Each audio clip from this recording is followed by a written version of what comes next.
दोस्तों, महाभारत के युद्ध में पांडवों को भगवान कृष्ण की मदद से विजय प्राप्त हुई थी, किंतु युद्ध में जीत के बाद भी पांडवों को शांति नहीं मिली।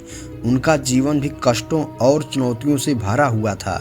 महाभारत युद्ध में अपने ही भाइयों का वध करने का दुख पांडवों के मन को हमेशा कचोटता रहता था और इस युद्ध में उन्हें अपने स्वयं के सभी पुत्रों की भी बलि देनी पड़ी थी। इसी तरह पांडुपुत्र अर्जुन के जीवन का भी एक ऐसा सत्य है जिसके बारे में बहुत कम लोग जानते हैं। तो दोस्तों, आइए जानते हैं उस अप्सरा के बारे में जिसने अर्जुन को अपनी काम इच्छा को शांत करने के लिए किस तरह मजबूर किया। उर्वशी जो स्वर्ग की एक अप्सरा थी और एक बार उसकी नज़र अर्जुन पर पड़ गई।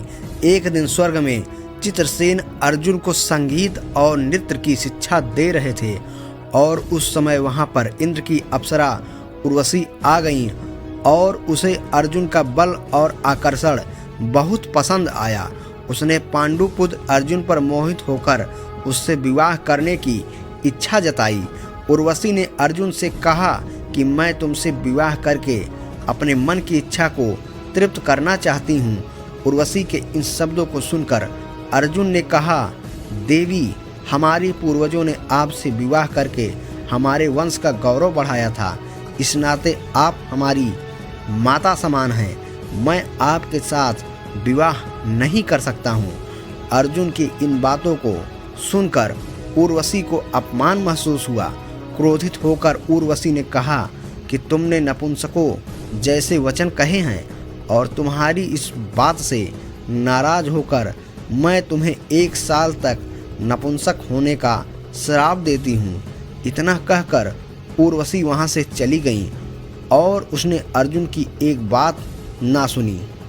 जब इंद्रदेव को उर्वशी और अर्जुन के बीच हुई इस घटना के बारे में पता चला तो उन्होंने अर्जुन से कहा कि तुमने उर्वशी के साथ जैसा व्यवहार किया है उसका फल तो तुम्हें जरूर मिलेगा।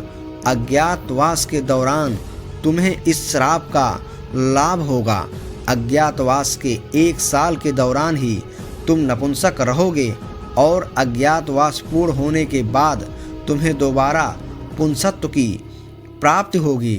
इंद्रदेव की इस बात को सुनकर अर्जुन का मन शांत हुआ। इसके बाद अज्ञातवास के दौरान अर्जुन ने किन्नर का रूप धारण किया था। वो 1 साल तक किन्नर के रूप में राजा की सभा में नृत्य आदि सिखाया करते थे और इस दौरान किसी को भी इस बात का आभास नहीं था कि किन्नर के रूप में स्वयं अर्जुन हैं।